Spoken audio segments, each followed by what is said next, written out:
Welcome everyone to Bellevue Schools Foundation's Education Connections. My name is Melinda Illian and I'll be your host tonight. I'm the chair of the I² Grants Committee, a new Bellevue Schools Foundation trustee, and a parent of two fabulous children who attend the Bellevue Big Picture School. I found out about the foundation when my oldest was in kindergarten, and I was so excited that there was an organization dedicated to ensuring that every student in Bellevue was touched by our community's deep commitment to a world-class education through the support of our schools. Many years later, I am still deeply grateful to the foundation and to our generous donors who have continued the commitment made to our students by funding these inspiring programs. Tonight, we'll be showcasing some of this year's Inspiration and Incubation, or I² grants, which were funded by generous donors like you. So thank you. I² grants are one of the three types of grants that the Bellevue Schools Foundation gives out each year to support our students. Our largest grants are typically more than $100,000 each and support district-wide programs sponsored at the departmental level. Some examples are our mental health and signs of suicide support, our culturally responsive classroom libraries, and pre-K through 12 computer science education. Our smallest grants are less than $1,500 and are given to classroom teachers and other school-based programs to encourage artistic, innovative, and enrichment activities that support the unique programs and ideas at every school. At the elementary schools, this could look like a field trip to BizTown or a special art project. At the high school, this might be music coaches for jazz band or graphic novels for the library. This year, the foundation was able to allocate funding to also support the interesting ideas coming at a level in between the whole departmental initiatives and the classroom by targeting grant availability to support curriculum leaders and other mid-sized programs with our Inspiration and Incubation grants. These grants are in the $5,000 to $15,000 range and fund programs that reach every school. Our intent is to make sure that these novel programs that have a lot of potential have incubation funding to get started, and that those programs that most inspire our students have the funding to be sustained. We have 7 presenters with us tonight who will be sharing about the I² grants they received. A few housekeeping tips: chat is disabled, but we'll be having a Q&A session at the end. So please ask your questions in the Q&A box feature, and we'll do our best to answer them at the end of the presentation. With no further ado, let's get started with Mark Wilbert, one of BSD's performing arts curriculum developers. With his I² grant, Mark was able to purchase violins, violas, and cellos for the 5th grade program to support families and make sure every single 5th grade student is able to participate in their orchestra with the instrument of their choice. So Mark, go ahead and take it away. Great. I'm going to try to share my screen here. Thank you very much, Melinda. Again, so I'm Mark Wilbert, as you heard, and I'm the curriculum developer for performing arts. This year, we did target our BSF funds to provide instruments for our 5th grade classes. I thought it would be instructive, though, to compare our grant to what we did last year, because it really illustrates how the Bellevue Schools Foundation really helps us in terms of being responsive and agile in our funding needs. So last year, if you rewind, you remember a year ago, we were shifting to online learning, and BSF was really instrumental in giving us a grant to purchase software platforms that help teach music online. This was especially tricky for our beginners. That's actually now been adopted. It was such a success that we've adopted the Smart Music platform, one of the platforms that we used the BSF grant for last year, into our curriculum, and just launched it actually today with all our 5th graders. So moving forward, we've moved that into our normal curriculum. Well, this year, it seems much more straightforward to be doing instrument purchases, but I'll give you a little background to show you why it was so important in terms of being responsive and really meeting our needs. A little bit about our 5th grade program. One of the things that's really special in Bellevue is that we have every single 5th grade student has the opportunity and participates in band or orchestra as part of their regular school day. Many of our neighboring districts have fantastic programs, but it'll involve needing to show up before school or after school, or it's an opt-in program where we really are proud of the fact that we really make sure that every student has this opportunity. Now, many of our families provide instruments for their kids, whether that's renting them or using one, but to make it part of the school day, we do have a commitment that we will provide an instrument for any family that needs one. And over the years, we've built up an inventory through bit by bit. Every year we buy a few more instruments, we get donations from community members, and we've pieced together an inventory. Well, what's happened this year as we've returned to school is we've had a tremendous spike in the number of families that needed support. We just saw across the board at all of our schools, many more families requesting help getting an instrument. We also saw, as is somewhat predictable, but maybe to a greater degree than we predicted, more students want to play orchestra instruments with concerns about playing wind instruments and COVID protections, even though we do follow all CDC guidelines and do create a safe environment. We were well short of being able to get every student that wanted to play a string instrument on the instrument they wish. So this is where the Bellevue Schools Foundation stepped in, and we were able to be super responsive and super quickly. We were able to purchase 40 instruments, violins, violas, and cellos, and really get them literally in a matter of days out to the hands of students. So you can see two years, just 1 year apart, very different needs, but a great appreciation that we have our Bellevue Schools Foundation that's able to really be responsive to where the need is. So thank you, Bellevue Schools Foundation. We have kids literally, getting instruments in their hand and able to participate due to the support of your grant. So thank you very much. And I'll pass it off to our next presenter. Yeah, thanks so much, Mark. Super exciting that we were able to support the needs of our students in that way. So our next presenter is Elizabeth Roberts, and she is the Wilburton Elementary Librarian and a BSD K-5 Information Literacy Curriculum developer. And her grant was for the Christine Day Author Visit. This grant allows schools to host a local award-winning Indigenous author, Christine Day, to all 18 of our elementary schools. And then she will also visit all 3rd through 5th grade students virtually to talk about being an author and to inspire our students. So Elizabeth, can you please take it away? Yes, let me just get my screen shared here so everyone can see. All right, so thank you for having me. Like Melinda said, my name is Elizabeth. I am an elementary librarian, and my title is kind of a mouthful, but I'd just like to say I'm the library developer because that is a little bit more, people get what that is more than information literacy curriculum developer.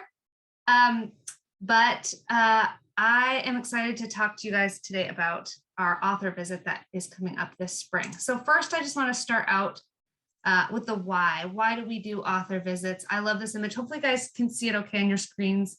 Many of you might have heard of this idea of books being windows, mirrors, and even sliding glass doors. And I love this image because it takes it a little bit further. And I think, having a well-designed author visit can help students see themselves as readers through meeting, a published author that either mirrors their identity or maybe opens a window to someone else's experience.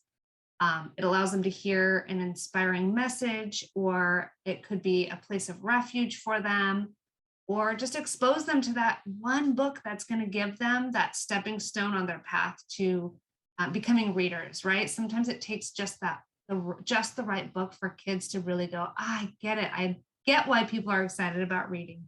And sometimes an author visit is just the thing that kid needs to make that connection. So that's, kind of behind the why behind we love to do author visits. So for this author visit, like we've mentioned, Christine's going to come to all 18 schools. She's going to be coming virtually this year. In addition, we're going to make sure that all our BBA students have access, whether that's through their home school, or if they can't make their homeschool event, we'll make sure that they have an invitation to one of the many presentations that Christine will give. All our grade 3 through 5 students will be having a visit with Christine. And, we really strive every year to find an author for our students. When we're looking for an author, we're really looking for someone who's engaging, who the kids are excited about. Oftentimes who's affordable and available can really be a struggle. And so we're really excited to have Christine. She is local. She is an enrolled member of the Upper Skagit tribe.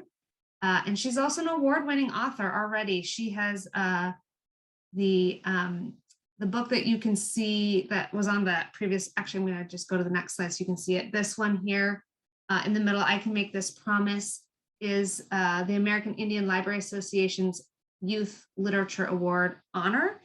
And that same book is also nominated for an award this year for the Washington Library Association's Sasquatch Award, which is the one that the students get to read all the books and they get a vote on the winner. So that's nominated for that as well. And you can see she's got a couple other books as well on here. I have The Winter Sea is a newer fiction book, and she just wrote she's part of the She Persisted series. They're making a series of kind of middle grade beginning chapter books about different people. So she wrote the one about Maria Tallchief, and so we're really excited about that. And author visits can be very, very hard to organize, especially for 18 schools. That is a lot of schools. That is a lot of visits. Typically when authors come, they do 3 to 4 or 5 presentations a day to get to all the classes, to get everyone to see. And that's a full day of work. And then doing that times 18 can be a struggle. And one of the things that we really appreciate about this I² grant is in the past, we have applied for the Arts and Enrichment grant, which is those smaller ones, and it didn't quite fit, right? Like it's small enough. The author visits cost a little bit more than that kind of high end of the small grants. And so getting that organized could be really challenging. So this grant is just the thing that we needed to really help us make sure all of our students get access to it. Because in the past, with different funding at different schools, it really ends up being some schools would have author visits every year. Maybe they'd have 2 author visits every year. And there are schools that would go a year or 2 without an author visit because of that funding. So this is the perfect thing for us, for the librarians, to make sure that is really happening. So like I said, I just really appreciate that partnership. This grant has really allowed it to make sure that all of our elementary kids get a visit, and that we're really hoping to take this and really innovate and think about how we plan those and how we organize our authors in the future so that we can make sure that everyone's getting it. And you can see this year it's 3 through 5. So hopefully if we can get an author to come visit next year, maybe through another grant or with additional funding, we can focus on a lower elementary author or something that, so we really do make sure, because I know that's really important for us as librarians and for the foundation, that all of our students are getting these opportunities and it's not just piecemeal across the district. So thank you for, this opportunity. We're really excited to have Christine visit us. Thank you so much, Liz. Oh, You're welcome. And our next presenter is Liliana Medina. She is the founder and director of Sistema Escolar USA, a member of the Eastside Pathways Communication Collaboration Action Network. And her grant is for, all right, I'm going to try this and it's going to be bad. And so Liliana is going to tell it better in a few minutes. It's for Noticitas en Español para Familias de BSD LWSD. And this program is a representation of the Eastside Pathways Equity and Communication Collaboration Action Network. And the work is to transcreate information, not just translate it. Transcreation puts the information in an understandable way that is culturally relevant to our families. So Liliana, please take it away.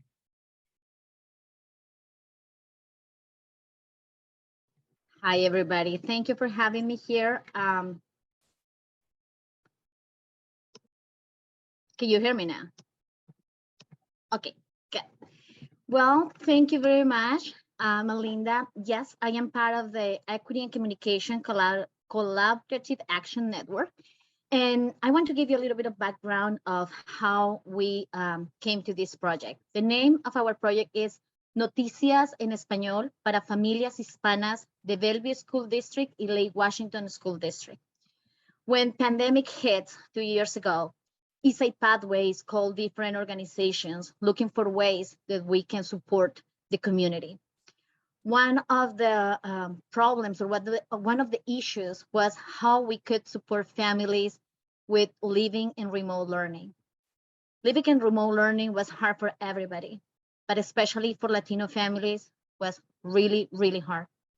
Families that maybe have barriers like the language or maybe didn't understand the system at all were totally lost and they didn't know how to support their kids. So this collaborative action network, which from now on I'm going to call CAN, so it's going to be easier. So these can start working on ideas of how we can support these families.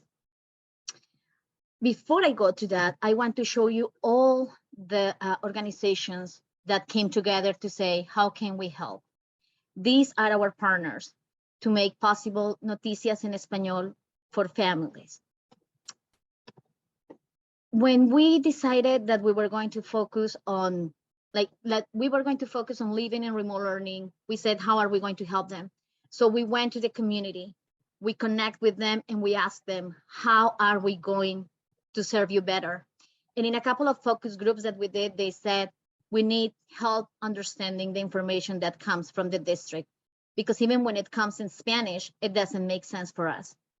So we decided to go with a video newsletter that initially came up every other week. And what we did was we got the most relevant news, or at least the ones that were more relevant for the Latino community. And we put it in a way that was easier for them to understand and in a way that was also culturally relevant for families. How do we do this process? We gather information from both school districts because this is an association between Bellevue and Lake Washington. We write the script, then we produce the videos and we distribute them within different organizations within the community. This is a little bit like a piece of how one of our videos looks like. And we went from every other week to a weekly newsletter this school year.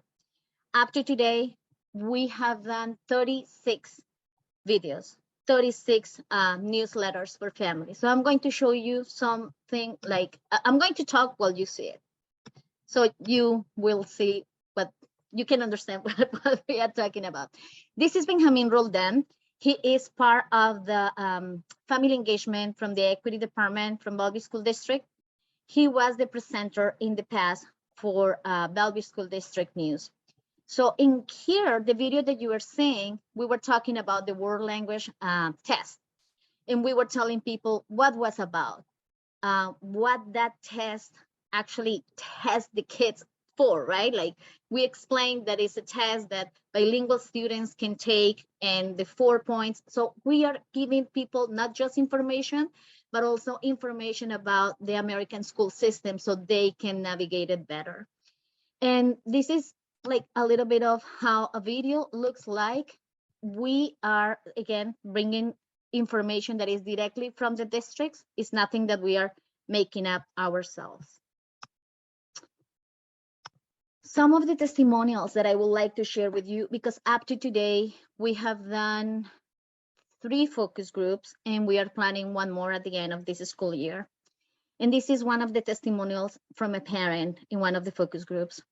All the videos have been very informative and helpful. In the translation from the districts, concepts get lost. Information does not make sense in the written translation. Love the videos. Thank you for the videos and for this group. This is a quote from parents in our May focus group.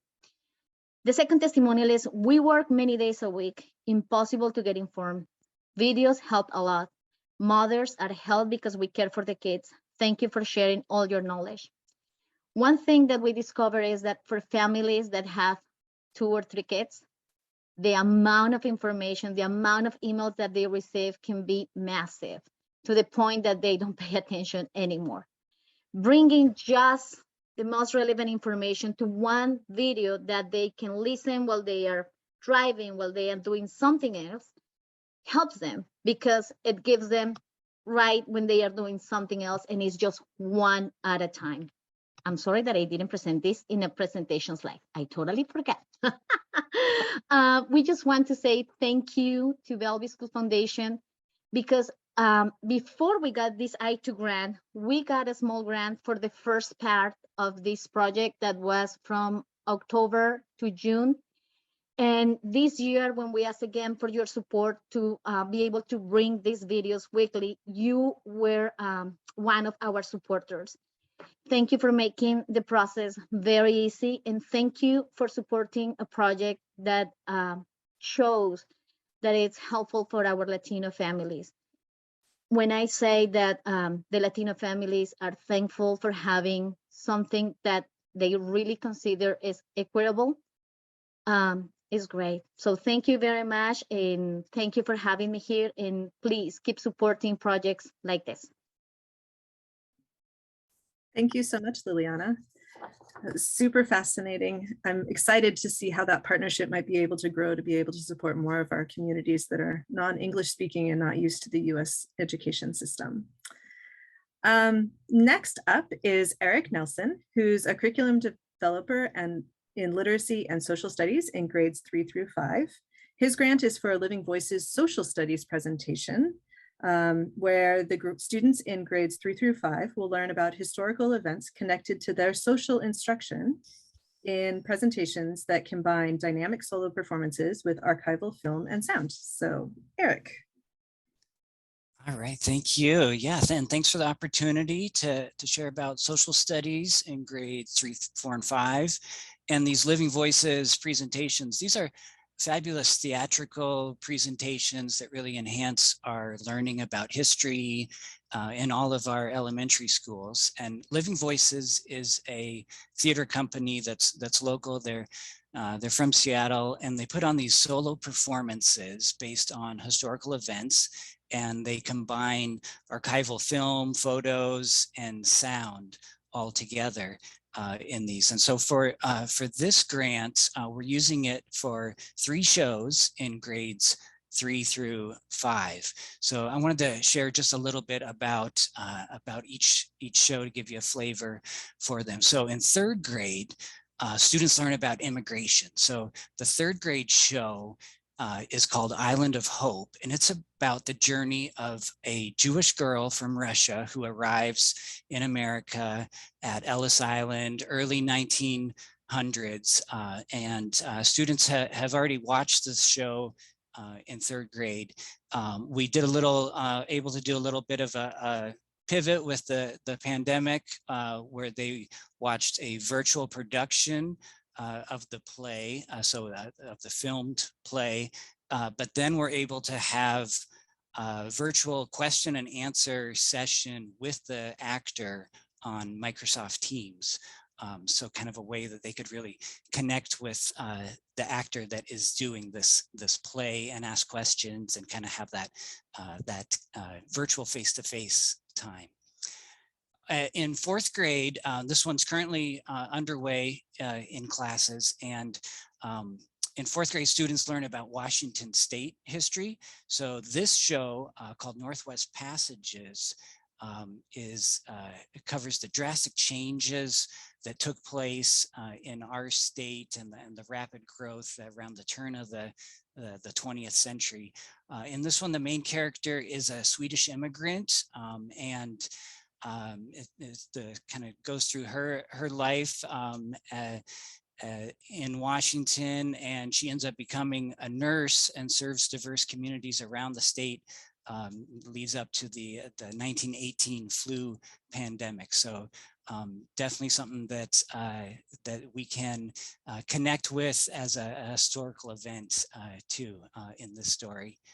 And then in 5th grade, students learn about American history. And so this play tells the story of a Black soldier during the American Revolution. And this one's definitely a narrative that might be kind of lesser known and really takes our students beyond what would be found in a traditional textbook recounting of the Revolutionary War. And students and teachers for all of these shows have really been excited about having the opportunity for it this year, and the ones that are still coming up, like this 5th grade one. So really thank everyone so much for helping bring these to our classrooms, because it really helps to bring history to life for our students. Thanks so much, Eric. It's so interesting. I'm always tempted when I hear that they're going to happen at the elementary school to like pop into the classroom pre-pandemic. So next up is Jessica Holloway, who's a K through 12 visual art curriculum developer. And her grant is for the Artist in Residence experience.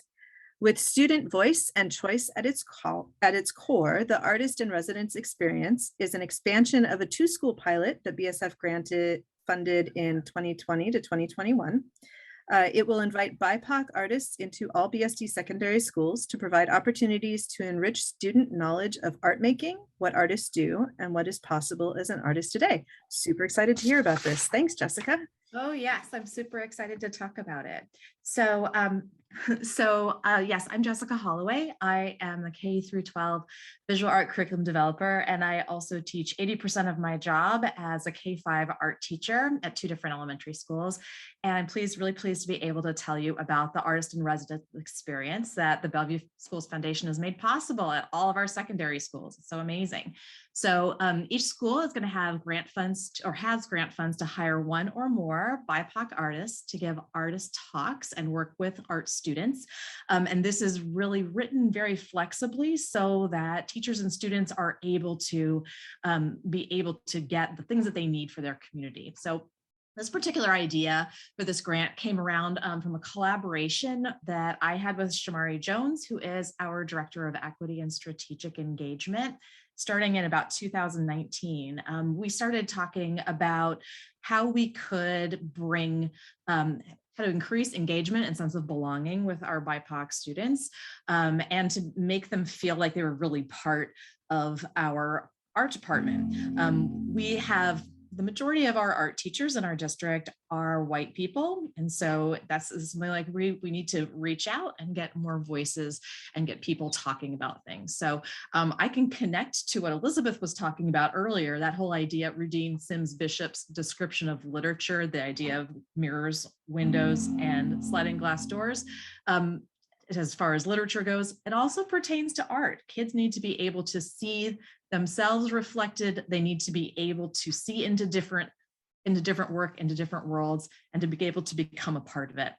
So last year, during the pandemic time, when we were all at home, we did have 2 schools that we had one of the innovation and enrichment grants, and they got started on this. So Sammamish High School and Newport High School both took part. And the big part of this is really having student voice as part of choosing who is going to come and talk at school. So, and the teachers who are working on this did this in different ways. At Sammamish, students were assigned presentations, and then they taught their classmates, and then they voted on that. And Newport did a really great job of being very inclusive, of making sure that they shared this program with all of the staff and teachers and counselors and students. And so they had things happening online at the time where everybody would be able to option in. So this authentic student voice is integral to the success of this program. These artists are from vetted lists that we have from Seattle Art Museum and Bellevue Arts Museum. These are artists who also tend to have lots of teaching gigs and that kind of thing. So they're wanting to come out and talk to kids about what it's like to be an artist, what do artists think about, looking at their work and being able to give them some feedback, and to be able to share their own experience. So I'm excited that this year the program is at all of our secondary schools. And there might be some in-person experiences this year, depending on what is happening in the land of COVID. But also we found last year that it's really not hard to be successful with some virtual talks and also some chances to have Q&A and that kind of thing. So this grant has a lot of intentional flexibility built in, and teachers and kids are now doing the work and running with it. Bellevue Schools Foundation, we couldn't have done this without you, and it's really enriching the experience that kids get. Even counselors that have come are saying, oh, this is helping me to know how to educate families around if their kid wants to be an artist, what does that mean? I'm getting a better idea of what it means to have that role. So I have a video to share that is from Danielle Miles, who is the art teacher at Newport High School. And she made this because I asked her to kind of sell it to our peers. So I will share my screen. We'll see. I have 2 screens at home, so this can be a little tricky. We'll see how I do. Okay. And I'm going to share my sound because that's important too. Okay, all set.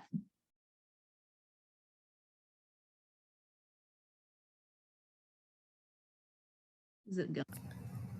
The Artists in Residence grant was impactful at my school, and I hope that you have the opportunity to do this at your school this year. Students got to choose which artist they wanted to come and visit, and that was really powerful. Our BIPOC students were in attendance, and they felt valued that we had chosen artists that they could identify with and mentors for them. Additionally, they were able to ask questions about what it was like and some obstacles that those artists had in their field. Students and staff in attendance asked excellent questions and were able to engage live with the artists. Something that was really important was making sure that everyone was invited to come, not just art students, but any Newport student, as well as counselors, admin, staff. The outpouring from our students and staff was huge. It was amazing to be able to promote our local BIPOC artists, as well as promote the art program at our school. These artist visits really helped bring students and staff and communities together during a time of a lot of isolation. As a teacher, it really inspired me in a time when we were dealing with a lot of trauma. It was a way to recharge and energize. Making these artist visits happen was actually pretty easy, and I am happy to share any resources that I have with you if you're thinking about doing it. I really hope you consider taking advantage of this awesome grant that Jess has applied for, and please reach out to me, Danielle Miles D at bsd405.org if you want to talk about anything at all.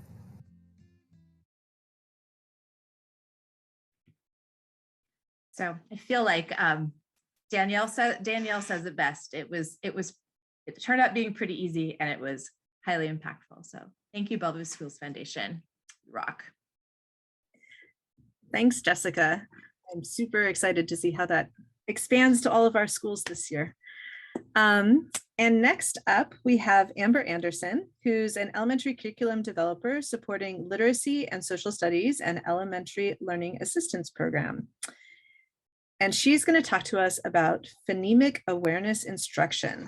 So the BSF's I² grant, in partnership with the BSD Teaching and Learning, funded the purchase of phonemic awareness curriculum and online resources for kindergarten through 5th grade. So Amber, go ahead and take it away. Thank you so much for the opportunity to be here tonight and talk to everybody about the work that we're doing to support all students and to really look at how we're making some shifts in our instruction, as well as addressing some mandates from our state. So we're doing a lot of exciting things together this year. So our first thing I want to talk about is, you might be saying, what is phonemic and what is phonological awareness? Like, what is that? How does that have to do with reading? So a very simple way of looking at it is if you just look at the word clock, and I've broken it down into how you might look at it from a phonological awareness standpoint, a phonemic awareness standpoint, and phonics. And today we're going to talk a lot about just the grant that's focused on the phonological and phonemic awareness components, those first 2 boxes. We spent a lot of time talking about phonics and reading and thinking about how phonics are important, and they are for sure. But one thing that's really underemphasized is phonological and phonemic awareness and how important those building blocks are for our students to develop language and literacy skills. I'm going to share a quick video with you that kind of explains what this looks like in instruction. So we'll watch just 1 minute so we get a sense of what is the curriculum that we just bought, what it will look like in the classroom, and why is it important for us to teach these components. Let's start by defining what is phonemic awareness. Phonemic awareness is an understanding that spoken words are made up of individual sounds called phonemes. A child who is phonemically aware can isolate these sounds, they can blend sounds together to make a word, they can segment a word into individual sounds, and they can manipulate sounds through substituting and deleting activities. Phonemic awareness is oral and auditory. As you implement the lessons into your classroom, the words that you see within the lesson plans will not be shown in print. The activities will be spoken aloud by you as the teacher, and the students will be responding as well. Phonemic awareness is different than phonics. It is not phonics. The National Reading Panel defined phonemic awareness and phonics as two different, but both essential components in our literacy instruction. So as you work with the lessons this school year, you will be going through 10 phonemic awareness skills each and every day. As you work through the daily activities, you're providing your students with explicit instruction in sounds. Now, and this sounds like something that seems so obvious and so clear, but when we really break down what it is and the importance and the sort of science behind, we talk a lot about the science of reading, the science behind teaching reading, we have to really think about all of the pieces that we are doing to teach reading. The National Reading Panel did a study in 2005 and really called this out and said, this is critical work to us to start shifting our practice. And here we are talking about it 15 years later still, thinking about how do we shift that practice and how do we do it better? Because it is essential. And for many, many students, that explicit instruction is really critical for being able to be completely in control of the skills of decoding and encoding. So in addition to which, you may have heard the idea that Heggerty is a curriculum that is also one of the really strongly endorsed or supported for providing dyslexic interventions. So interventions for students who demonstrate indicators of dyslexia or phonological processing issues. So in addition to being good for students with those needs, this is good curriculum for all students, anybody who needs instruction that is explicit to identify those sounds. Marilyn Adams is an educator who said that the phonemic awareness is the most powerful determinant and the likelihood of failure to read. If our students aren't aware of the sounds they hear in words, they will struggle to be able to decode words in print when they want to read and encode words in print when they write or spell. So these are really important pieces that we need for all students, but our youngest learners to really grasp hold of. So what this looks like is that our educators will be getting their teacher guides, and it should be hopefully we're hoping next week, we're working with shippers. We're a little behind, so we're hoping they'll be getting their teacher guides, but we're also buying the online resources, which are really critical because it's going to provide professional development for our educators on how to effectively implement this curriculum to support students. It will provide daily lesson videos, and this is really critical during this pandemic because we're all wearing masks. So imagine trying to learn what the sounds is and how you make the sound with your face or your face muscles, and your mouth is now covered with a mask. So the teacher's mouth is covered, the kids' mouths are covered, right? And being able to have these videos where there's an educator who is modeling and doing the sounds along with the teacher in the classroom, right? It is really critical for them to have access to this in order to be able to demonstrate for students what we should be doing.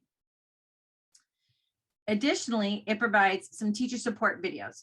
So one of the other key pieces about phonemic awareness, because I hope you caught that in the beginning, the phonemic awareness is about the sound that we hear, those sounds that we hear in words. And in doing that, one of the things that helps us to remember that is also doing things that we call multisensory, or things like hand motions that go with it. So when we're teaching, for example, compound words, we would say one part of the word and then the second part of the word, and we put them together, right? So simple things like that help to really illustrate and bring those concepts to our students. There are teacher support videos that explain all of that. And there are some downloadable resources that also help to illustrate for the educators what to be doing during instruction. We love this grant because it is work that we're doing together. So similar to the culturally responsive libraries, we are doing this work in partnership with Teaching and Learning. So we are purchasing sets of this curriculum for all K-5 classrooms. There will be additional sets that are purchased for each building for facilitators, co-teachers, anybody in those roles that are not necessarily directly tied to a classroom, but they support instruction. And there are going to be online site licenses for each physical building, as well as Bellevue Virtual Academy. So all K-5 students will have this resource for instruction. The total curriculum expense for this is about $24,000, and the online purchase is about $2,000, and we're going to estimating about $12,000 educator PD. BSF has awarded us $5,500 towards this overall purchase, and BSD will be providing the rest of that cost to support the implementation of this resource. We are truly excited and cannot thank BSF enough for the ongoing support for all the work we're doing in literacy in elementary.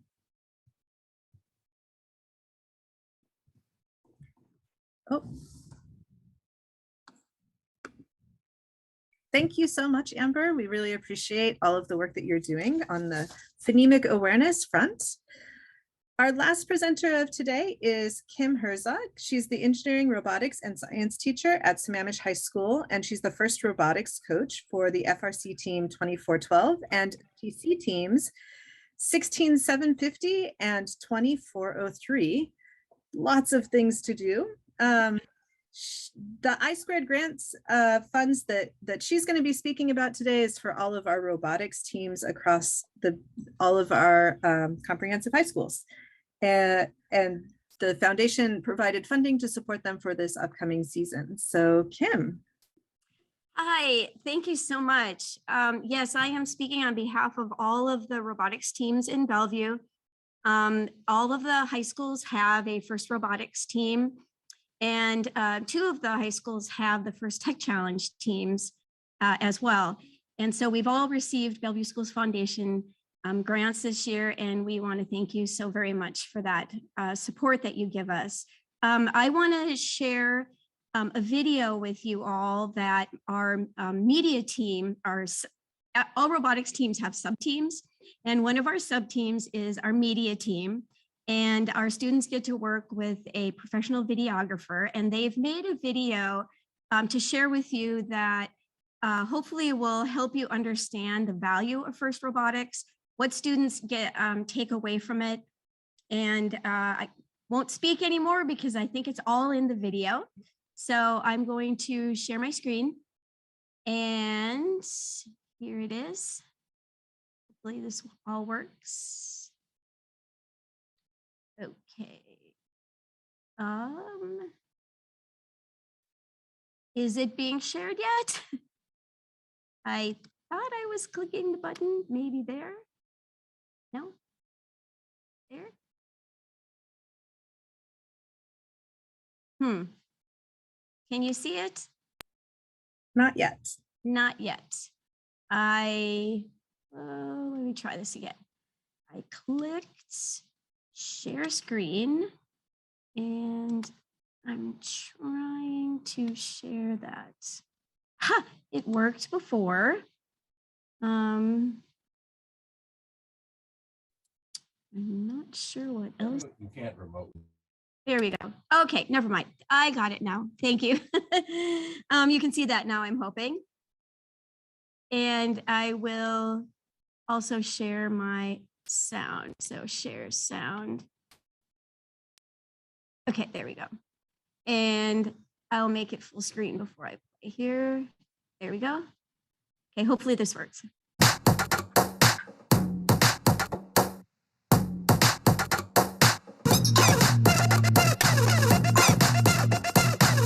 I love how well robotics prepares you for any job in any industry. It doesn't matter if you want to be an engineer, if you want to be in business, if you want to be even a doctor. Like, it provides the life skills that are relevant to anything. I mostly joined because a lot of my friends were in it, but I ended up actually really enjoying both the mechanical and engineering aspects of it, which I didn't exactly expect. When you can give a practical application, it makes it a lot easier and a lot more fun to be at school and generally just learn what your teachers have presented to you. I started first in 2016. I was the lead programmer because there weren't any other programmers there. For the team to really grow past when I graduated, I needed to make sure that I was leading the next generation of programmers who would help take my place. They started focusing on developing curriculum for teaching new programmers. Now we have a programming team of about 15 people. As a young woman in STEM, it was a really big deal for me whenever I could see positive role models, whether they were other women like me or people of color or other minorities out there in STEM. I thought it would be a good opportunity to help mentor kids the same way I got some mentorship when I was growing up. While on the team, one of our sponsors, Intellectual Ventures, asked me and another one of the members on the team, Dominic Floor, if we wanted to go work for them for the summer. When I finished my degree from Embry-Riddle, I went off and worked for one of Intellectual Ventures' spin-offs, TerraPower, and I still work there today. So the benefits on working on a really small team is that it's a lot more tight-knit. Like especially for the robot, a lot of stuff's it's packed in a way tighter space. So it's a lot more integration focused and making parts work as efficiently as possible. Whereas on a big robot, where on the FRC team with lots of people, you kind of learn how to project manage and you learn like how to work with a bunch of people and how to integrate their designs into one final design. Everyone comes into robotics or looks at robotics from the outside and has no idea what is going on. Phrases are thrown around that people don't know. What is a PDB? How many volts should this subsystem get? All that stuff is truly unknown to an outsider, and it's daunting. But so much of FIRST is about education through just the actual education of what needs to happen in FIRST, but also on top of that, electrical, mechanical, business. All of that is taught within the club ahead of time before you get to actually apply it. So it's half learning, half doing, and the learning part is the easiest. This might come as a shock, but I was actually never really interested in programming before robotics. I had touched on it a little bit in 8th grade, but that was not for me. And with help from mentors that freshman year and other programmers, I began to learn Java, GitHub, and I believe I started on C++ for the Arduino boards. Right now, our autonomous is not the best in the world. It was when it was first came out, which is significant to me. I think this community has helped me be a little more out to people, like talking. Not really much of a talker outside of robotics, so it's fun to hang out with people.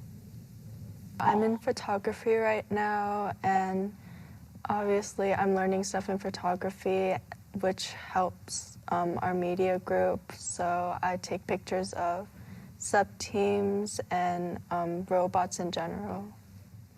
There's a space for everyone in robotics. There's going to be like a lot of work at first, but it's all because you're learning and it's a learning experience. It's going to seem stressful, but at the same time it's fun, competition, stuff like that. Being on robotics really pays forward through making better students and better people so when they graduate so they can go off to college and make the world a better place. It's not just students building a robot, it's using robots to build students. Being in robotics was one of the most amazing 4 years of my life. Thank you. Okay, I'll stop sharing my screen, and I think that probably said it all. And I do want to thank Rob Duran, who is my counterpart at Newport High School, the teacher coach over there, is attending tonight, not as a presenter, but he's here in case there's any questions later. Thank you very much. Thank you so much, Kim. That always makes me so heartwarming to see all of the students that come back and the fantastic mentors that your teams get to participate with. So thanks for sharing that. You're welcome. So that concludes our presentations tonight, but we do want to make sure that we have the opportunity to have some Q&A with our fantastic presenters about the programs that they have. So I am very honored to be able to facilitate this Q&A. And I know that right now we do have one question in, there's no answer. All of our questions have been answered so far. I think you have to click on the answered. It was accidentally clicked, so. Accidentally clicked. Okay, so we do have a question for Liliana. And the question was, when did you actually start doing these videos? And what do you think the future is for being able to continue funding of this in the future? Do you see this being taken over by the school districts, or do you think this is going to continue to stay in Eastside Pathways? Well, I started doing transcreation 3 years ago for Latino families. And I've seen not just in Washington State, but all over the country, how lost is people when we are talking about American school system. We start doing this transcreation project on October of 2020 with Eastside Pathways. And our plan is to keep the project. So it's kind of funny what I'm going to say, but when we start the project, I just put the date and I didn't put the year. Now I have to put the year because we are repeating the date, which is great. And is our hope to continue in bringing this. And right now, and this is something that I want you to know, and right now we're going to keep it just for Bellevue and Lake Washington, but we have parents from other school districts that watch our video newsletter because they get information that is helpful for them. And they wonder if their school districts can have something like this. So we are setting the sample, and I think more and more Latino families are eager to have something like this. Awesome. Thank you so much. I'm so excited. This is like the point of these I² grants, is to incubate good programs like this. So thank you so much. Our next question is about robotics. So Kim, maybe if you can pop on. The question is robotics an elective in high school, or is it just the after school club? The group that's funded by Bellevue Schools Foundation is an after school club. At Sammamish High School, though, we do offer a 1 semester long robotics class during the day. That's exciting. You know if that's at all of the schools, or is it that just at Sammamish? Do all of the schools get a robotics class as well? Well, only at Sammamish at the high school level, and then middle schools also have robotics class, like introductory robotics classes. And they're TE classes. CTE classes. Got it. Does anyone else have any questions you want to put into the chat?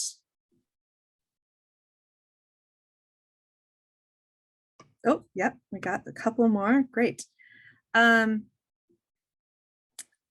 So Jessica, I think this is a question for you. One of our attendees says that they have a kid in middle school and he seems to not be interested in art in general, because probably he's not exposed to different kinds of arts. How can we help him get a good exposure to art so he can really understand the importance of art? Oh, that's like the huge question. And I don't know if your child is in art class right now, but because there is a requirement for a fine arts class, which may be music or dance or theater or visual art. I think about there's art every place in our world, and there are so many things that are created by designers. And so inviting your kid to be thinking about the kind of art that they're engaged with all of the time. Video games are a great example. And video game artists are people who, they go to art school and they learn how they're just creating their art through these particular media. So that might be an interesting entry point.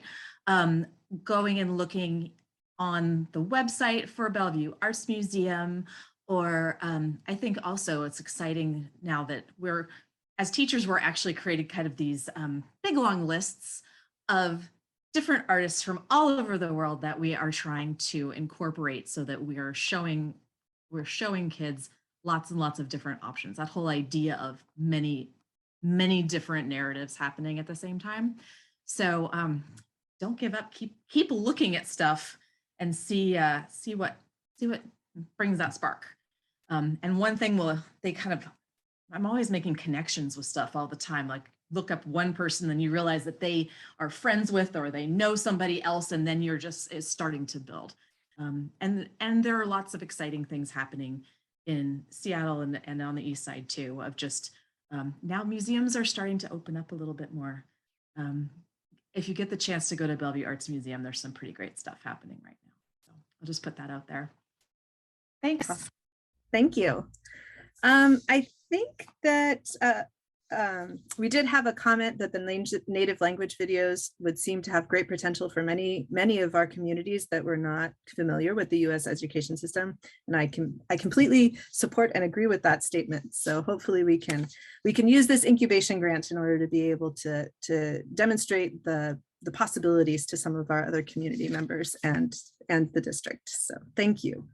I think that we will start wrapping up now. I did want to just make an exciting announcement that we just found out about. The Dean Witter Foundation just notified us that they would be contributing $35,000 to match $35,000 raised from the community to fund our next round of I² grants, which would be so exciting. So if you're interested in supporting our I² programming, please contact our development director, Michael Smith. And maybe, Alice, we can put that information as to how to contact Michael. I don't actually know where we'll definitely will. Follow up. There'll be information as to how to actually contact Michael Smith. And then also, or always on our website is always a good spot to try. And then we are hoping that many of you can join us in this opportunity to be able to support these fantastic programs. And so in closing, I just really do want to thank all of our presenters for sharing with us what it is that you're doing and for having these exciting and interesting ideas that you're supporting our students and our teachers with. And we really appreciate the partnership that we have with all of you and the foundation.